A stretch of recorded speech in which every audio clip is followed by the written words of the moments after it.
Hi மக்களே, இன்றைக்கி நம்ம பார்க்க போகிறது இட்லி தோசைக்கு ஒரு சூப்பரான மஷ்ரூம் கிரேவி தாங்க. வாங்க எப்படி செய்கிறதுன்னு பார்த்துடலாம். வானிலையில் தேவையான அளவுக்கு எண்ணெய் விட்டுக்குங்க. அரை டீஸ்பூன் சீரகம், அரை டீஸ்பூன் மிளகு,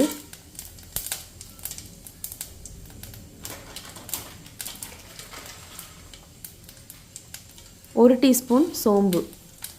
இந்த மூணு நல்லா பொரியட்டும். சின்ன வெங்காயம் ஒரு கப். இதை நல்லா வதக்கி விட்டுக்கலாம்.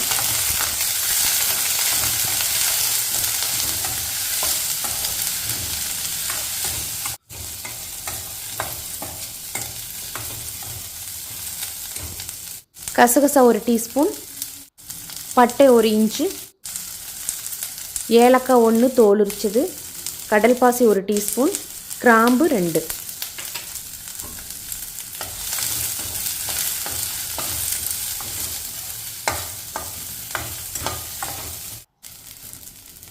தக்காளி 2 பொடியாக நறுக்கியது. இது நல்லா சாஃப்ட் ஆகிற வரைக்கும் வதக்கிக்கணும்.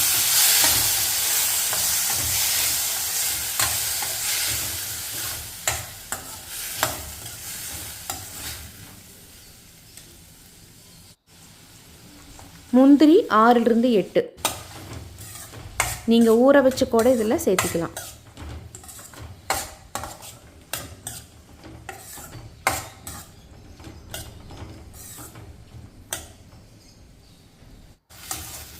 பாருங்கள், நல்லா வதங்கி வந்துருச்சு. இந்த அளவுக்கு போதும். உப்பும் தேங்காய் துருவியது 1/4 கப். இது ரொம்ப நேரம் வதங்கணும்னு அவசியம் இல்லைங்க. பேனோட சூடே போதும். அதனால் 2 தடவை அப்படியே பெரட்டி விட்டுட்டு அடுப்பை ஆஃப் பண்ணிடுங்க. அவ்வளோதாங்க. இது நல்லா ஆறுனதுக்கப்புறமா மிக்ஸி ஜாரில் தேவையான அளவுக்கு தண்ணி விட்டுட்டு நல்லா நைஸ் பேஸ்ட்டாக அரைச்சிட்டு வந்துடலாம். இந்த மாதிரி இப்போ குக்கரில் தேவையான அளவுக்கு எண்ணெய் விட்டுக்கலாம். கறிவேப்பிலை ஒரு கொத்து, பெரிய வெங்காயம் 1,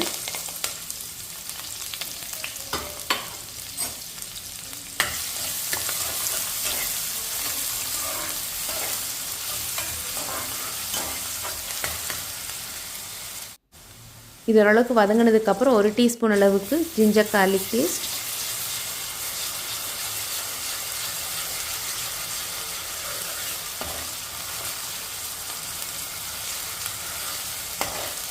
இது பச்சை வாசனை போனதுக்கப்புறமா நம்ம அரைச்சி வச்சுருக்கிற பேஸ்ட்டு சேர்த்திக்கலாம்.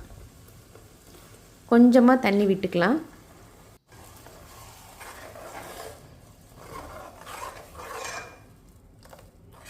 இது ஓரளவுக்கு நல்லா வெந்து வந்ததுக்கப்புறமா மஷ்ரூம் போட்டதுக்கப்புறமா தேவையான அளவுக்கு நம்ம தண்ணி விட்டுக்கலாம். இது வேகட்டும். இப்போ 1/4 டீஸ்பூன் மஞ்சத்தூள், 1 டீஸ்பூன் காஷ்மீரி மிளகாய் தூள், தனியாத்தூள் 1 டீஸ்பூன், கரம் மசாலா 1/2 டீஸ்பூன். இது எல்லாத்தையும் நல்லா மிக்ஸ் பண்ணி விட்டுட்டு நல்லா கொதிக்க விடுங்க.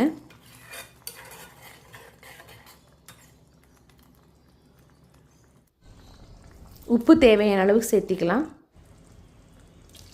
உப்பு நல்லா 2-3 கொதி வந்ததுக்கு அப்புறமா கொஞ்சமாக தண்ணி விட்டு 1 பச்சை மிளகாய் போட்டுக்கலாம். க்ளீன் பண்ணி வச்சுருக்கிற மஷ்ரூமை சேர்த்திக்கலாம்.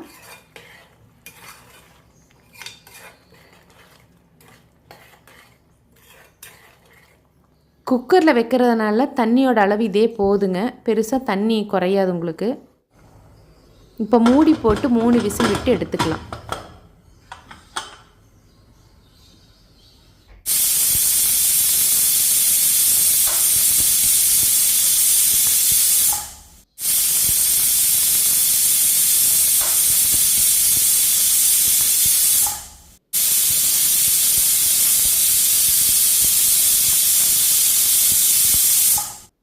ப்ரெஷர் ரிலீஸ் ஆனதுக்கப்புறம் ஓப்பன் பண்ணி பார்த்துடலாம்.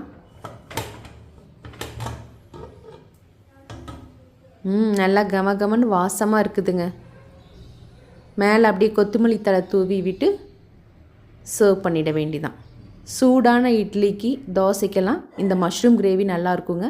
நீங்களும் இதே மாதிரி செஞ்சு பார்த்துட்டு பிடிச்சிருந்தால் லைக் பண்ணுங்கள், ஷேர் பண்ணுங்கள், கமெண்ட் பண்ணுங்கள். மறக்காமல் சப்ஸ்கிரைப் பண்ணிவிடுங்க. நன்றி, வணக்கம்.